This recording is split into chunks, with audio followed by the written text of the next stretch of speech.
Cześć, witam Cię bardzo serdecznie. W tym odcinku, bo ten odcinek jest wyjątkowy, bo dzisiaj poznasz historię Julity, która zrobiła swoją przemianę w przeciągu 3 miesięcy i rozmawiamy właśnie o tym, jak to wyglądało, jakie miała obawy, jak wyglądała jej historia. Więc zapraszam. Julita, pierwsze pytanie, jak w ogóle do mnie trafiłaś? Jak na mnie trafiłaś w tym wszystkim? E, Już teraz tak dokładnie nie pamiętam, ale to na pewno było jakiś filmik, który mi się przywinął po prostu na Instagramie. Nie wiem, czy to była jakaś opinia kogoś, czy właśnie to była opinia plus jakiś twój filmik, który wstawiłeś, że właśnie jeżeli jesteś kobietą z ADHD, i masz problemy z jedzeniem, to właśnie to jest dobrze trafiłaś.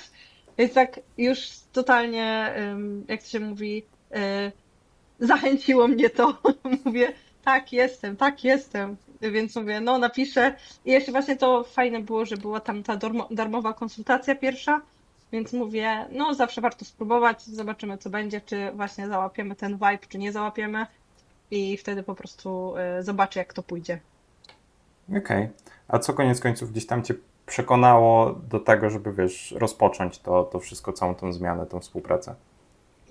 Chyba takie rozczarowania wcześniejszymi, jakby wcześniej podjętymi krokami moimi, które sama gdzieś tam próbowałam, nie wiem, czy w internecie, czy na YouTubie, czy jakieś właśnie diety, nie diety i takie wszystko w sumie kręciło się w kółko, to znaczy coś zaczynałam, niekoniecznie, jakieś, powiedzmy, dochodziłam do jakichś rezultatów, kończyłam to i tak znowu jakby wracałam do swojego stanu pierwotnego i znowu jakby było tak to chwilowe rozwiązanie, więc tak w zeszłym roku zaczęłam właśnie trochę bardziej się pod tym względem ADHD powiedzmy diagnozować.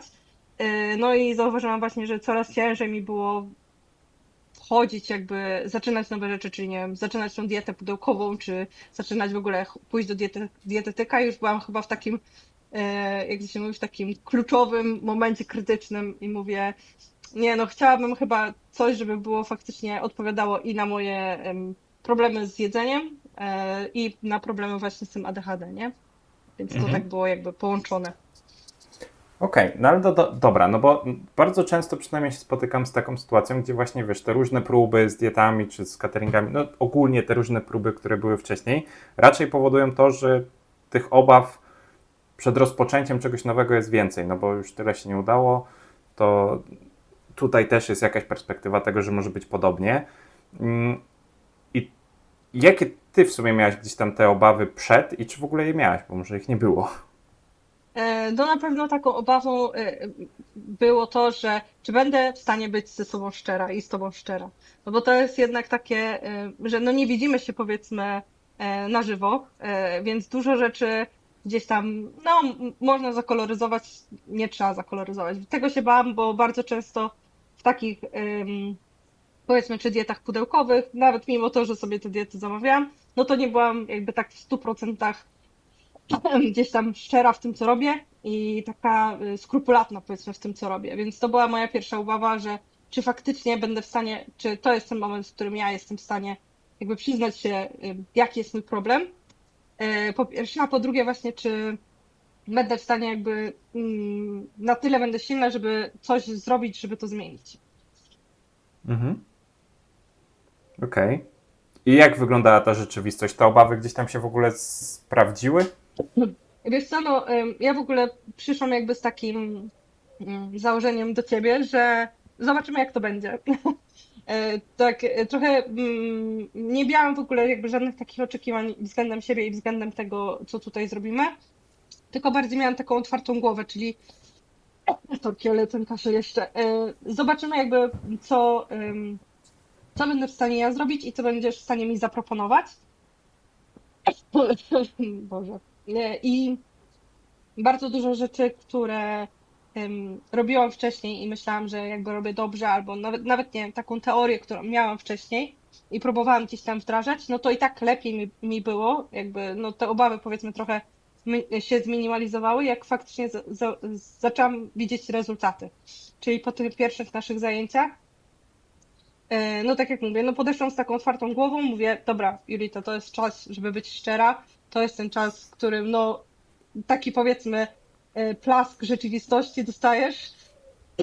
Jak nie teraz, no to uwierz mi, że jak nie teraz, to później już nie będzie, w ogóle się nie podniesiesz jakby. Więc no, im dalej jakby szliśmy, tym bardziej mi się te obawy tak rozmywały, bo też widziałam, że dużo rzeczy, które właśnie podpowiadałeś mi na tych sesjach, albo które wdrażałam nawet w swoje życie, to zaczęły przynosić takie rezultaty i to nie były jakieś takie spektakularne rezultaty, tylko były takie powiedzmy drobne rezultaty, ale to mi taką dawało satysfakcję, że wow, to jest coś, co mi pomaga faktycznie, albo wow, zrozumiałam, dlaczego tak funkcjonuje, albo no nie wiem, wow, można działać inaczej niż dotychczas działałam, nie? Mm. I kiedy, a propos trochę tych rezultatów, kiedy zauważyłaś właśnie jakieś takie pierwsze, większe efekty, nie? Znaczy, że w jaki sposób cię to, nie wiem, zaskoczyło, czy zastanowiło, że w sumie dobra, idzie w dobrym kierunku? Takie powiedzmy, takie pierwsze mniejsze, takie zaskoczenia, to były już w sumie po pierwszym naszym spotkaniu, a takie powiedzmy rzeczy, które bardziej się do mnie przykleiły, czyli rzeczy, które nadal robię i z którymi się po prostu nie rozstaję, to już powiedzmy od takiego drugiego spotkania, nie? Czyli po miesiącu już mogłam gdzieś tam powiedzieć, że pewne rzeczy są dla mnie bardziej zrozumiałe, albo pewne rzeczy bardziej mi przychodzą łatwiej, powiedzmy, jeżeli robię je w taki sposób. A tak naprawdę, no, takie można powiedzieć, no, przybicie pieczęci, że wow, to jest coś, na czym mi najbardziej zależało, czyli to ogarnięcie tego zajadania stresu, takiego podjadania emocjonalnego, no to mogę powiedzieć, że po tych 3 miesiącach, nie? Że to było takie, że już widziałam, że jest lepiej, z każdym spotkaniem było coraz lepiej, ale no tak naprawdę dopiero teraz gdzieś tam widzę, że ta moja relacja z jedzeniem nie jest taka ściśle powiązana emocjonalnie, czyli że to jest bardziej ściśle powiązane fizjologicznie, a nie tak właśnie, że to jedzenie gdzieś tam gra kluczową rolę w ogarnianiu moich emocji. Mhm. Był jakiś taki moment dla ciebie najbardziej, nie wiem, przełomowy, czy najbardziej znaczący, w którym gdzieś tam poczułaś czy tą zmianę, czy taki najbardziej jakiś efekt wow, zaskoczenie w kontekście tego wszystkiego? To chyba było tak w połowie miesiąca, w połowie naszego, powiedzmy, w połowie naszych sesji, o. I miałam bardzo taki stresujący okres w pracy. I zazwyczaj po prostu no, ten stres, który był w pracy, to miałam tak, że no, przychodziłam i zajadałam. Czy no, jakoś tak wynagradzałam sobie po prostu ten stres w pracy, który miałam, jedzeniem później. No i właśnie przychodząc jakby po takim ciężkim dniu w pracy, miałam takie, nie chce mi się jeść, jakby nie mam takiego parcia, że muszę teraz zjeść, tylko mam takie, ej, mogę inaczej rozładować ten stres. I faktycznie jakieś takie rzeczy, które sobie już wcześniej próbowałam, jak jeszcze nie było powiedzmy aż tak stresująco, no to rzeczy, które sobie próbowałam właśnie gdzieś tam robić po pracy, żeby ten stres zminimalizować czy tam zniwelować, no to właśnie pomogło mi też w takich mocniej stresujących sytuacjach, w takich, w których wcześniej sięgnęłabym po prostu po jedzenie jako taki odpowiednik, jako taki, jak to się mówi, strzał dopaminowy, nie? No tak. Okej. A co przez te 3 miesiące zmieniło się tak naprawdę w kontekście tej relacji z jedzeniem? Trochę z jakiego miejsca, może tak, z jakiego miejsca wychodziłaś, jak ta twoja relacja z jedzeniem wyglądała i jak ona wygląda teraz? No to na pewno powiedzmy Julita przed to była Julita, która ciągle myślała o jedzeniu, czyli w każdej sytuacji po prostu w ciągu dnia było takie, co bym zjadła, albo mam na to ochotę, albo może zamówimy coś, albo nie wiem, zjedzmy pizzę, zjedzmy makaron. I też to była Julita, która jakby nie miała takiego ograniczenia, czyli nie wiem, na ten moment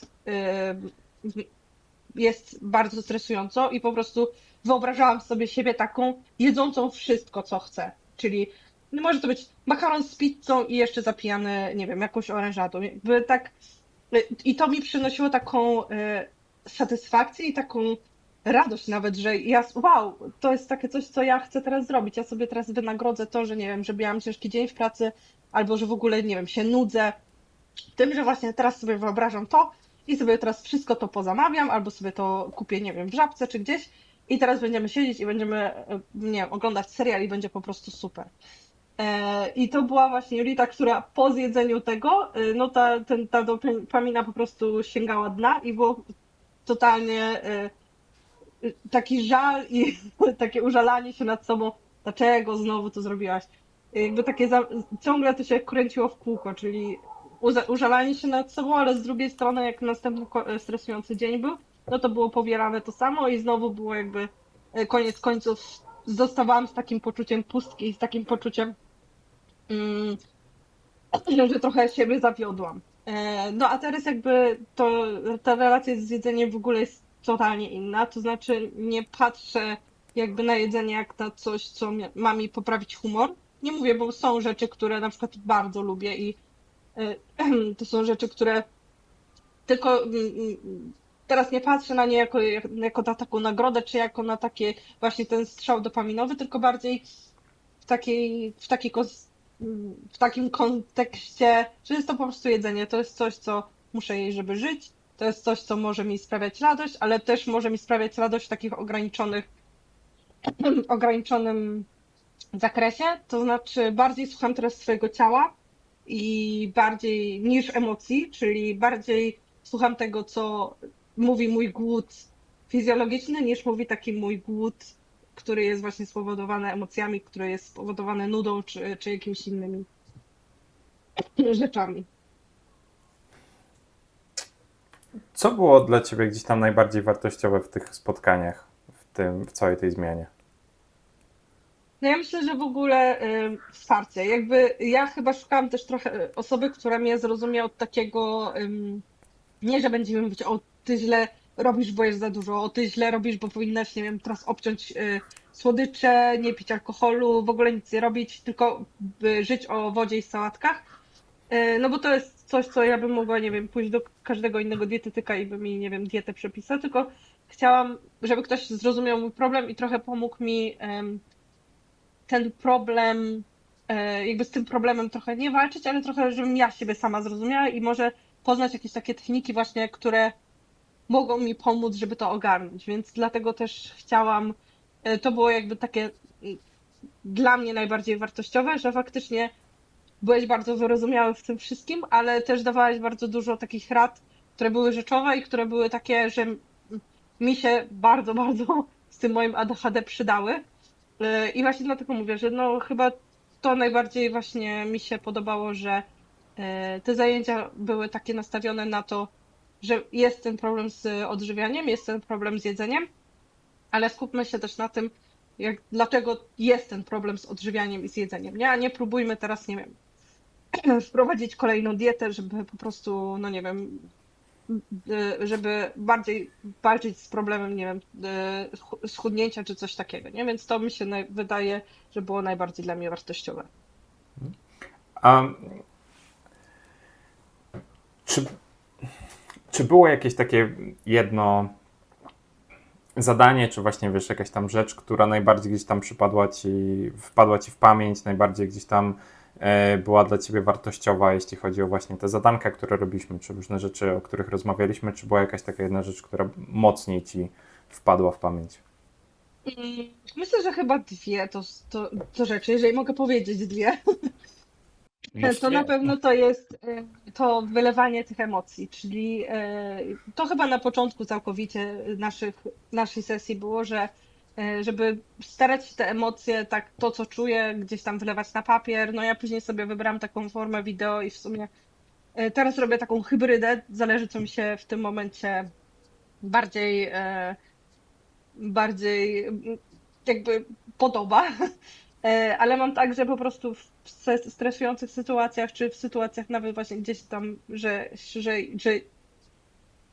nie wiem, że jest mi nudno, no to robię po prostu taki wylew emocji. I to bardzo mi pomaga w takim upuszczaniu tej całej energii i złej, i dobrej z organizmu, z ciała.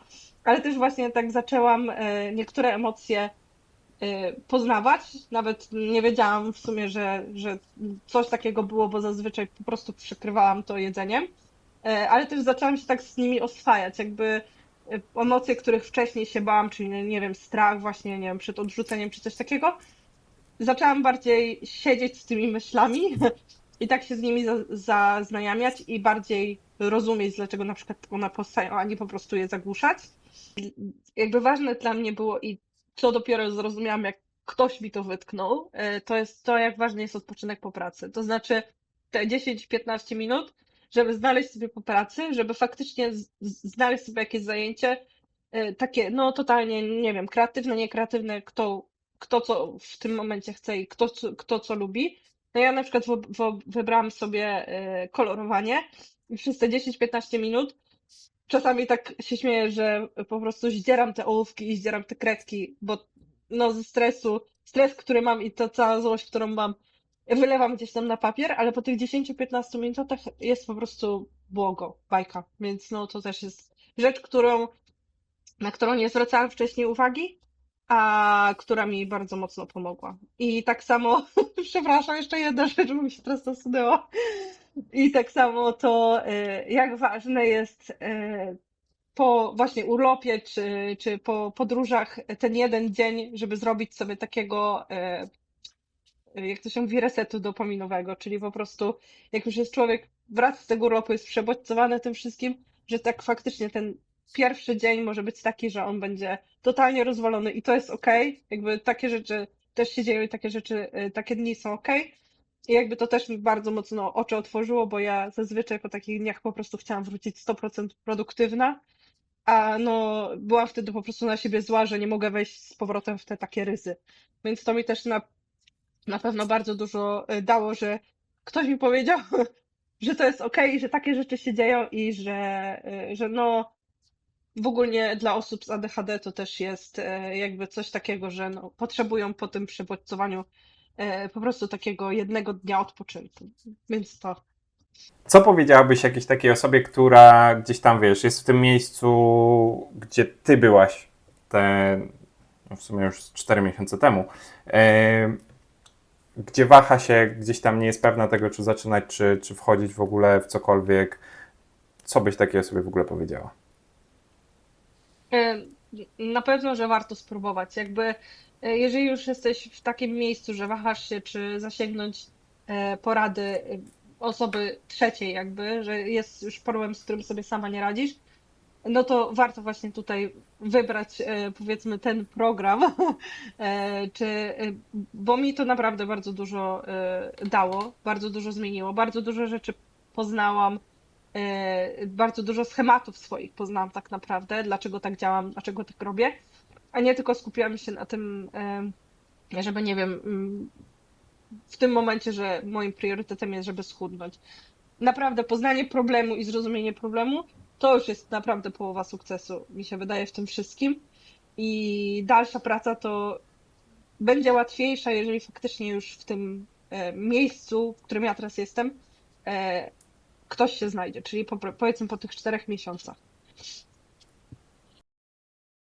A jeśli ty jeszcze się wahasz, to przestań. To takie proste. Nie no, tak serio. W linku w opisie tego filmu znajdziesz właśnie link do tej darmowej konsultacji, o której mówiła Julita. Tam możemy się poznać, tam możemy zobaczyć, jak ten twój problem wygląda i czy w ogóle jestem w stanie ci pomóc. Koniecznie, jeśli nie ma terminów, takich, które są dogodne dla ciebie, napisz do mnie na Instagramie lub na maila. Znajdę coś specjalnie dla ciebie. Dzięki, cześć i do zobaczenia.